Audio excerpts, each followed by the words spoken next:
So এখানে আমরা একটা সার্কিট দেখতে পাচ্ছি এবং এই সার্কিটটাকে আমার V1 এবং V2 বের করতে হবে নোডাল অ্যানালাইসিস ইউজ করে।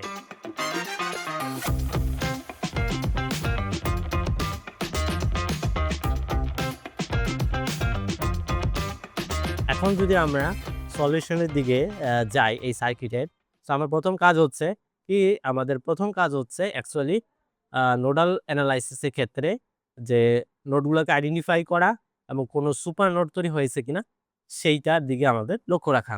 সো এখানে আমাকে ২ টা নোড আইডেন্টিফাই করিয়ে দেওয়া আছে। এইটা হচ্ছে একটা নোড যেটার ভোল্টেজটাকে আমরা হচ্ছে বলছি V1, আর এইটা হচ্ছে আরেকটি নোড, সেটার ভোল্টেজটাকে আমরা বলছি V2।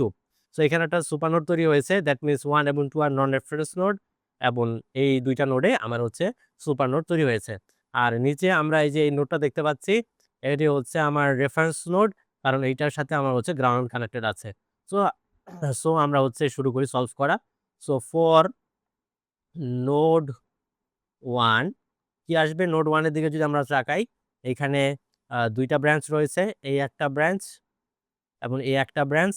সো 1 এবং 2 কিন্তু সুপার নোড তৈরি হয়ে গেছে। 1 এবং 2 নোড সুপার নোড হিসেবে কাজ করবে। সো যখন এটা এই নোডের জন্য আমরা চিন্তা করব ইকুয়েশন ফরমেশন করার জন্য, তখন এই নোডের ইকুয়েশন গুলো আমার চলে আসবে। সো এখানে আমার ২ টা ব্রাঞ্চ রয়েছে, এইটা আর এইটা। হ্যাঁ? আর আমরা কি বলেছিলাম এখানে একটা শর্ট সার্কিট চলে আসবে। সিম্পলিফাইড সার্কিটটা আমরা আঁকছি না। এটা দেখে বোঝা যাচ্ছে। সো এটাকে আসলে আর আলাদা করে সিম্পলিফাইড সার্কিট আঁকার কোনো দরকার নাই।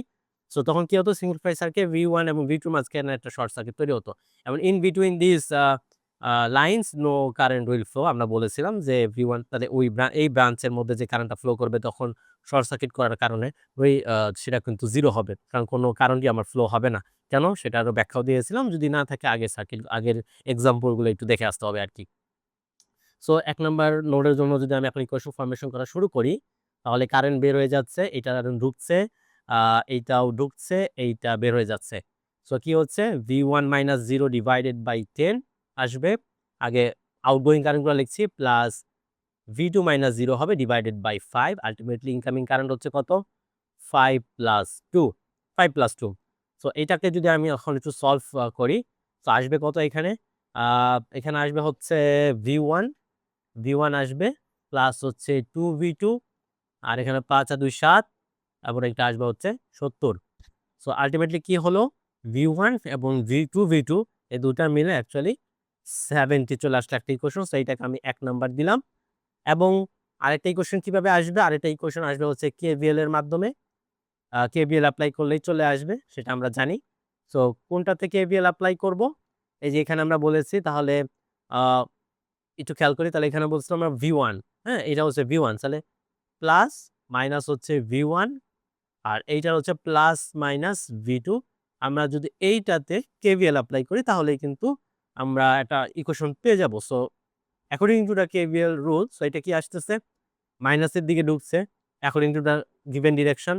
সো -V1 -8 অ্যান্ড হচ্ছে plus V2 is equal to 0।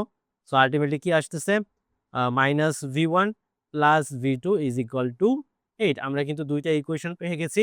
এখন এই ২ টা ইকুয়েশন যদি আমরা ক্যালকুলেটরের সাহায্যে সলভ করি, তাহলেই কিন্তু আমরা অ্যাকচুয়ালি V1 এবং V2 ভ্যালু পেয়ে যাব। সো আমরা ক্যালকুলেটরের সাহায্য নেই।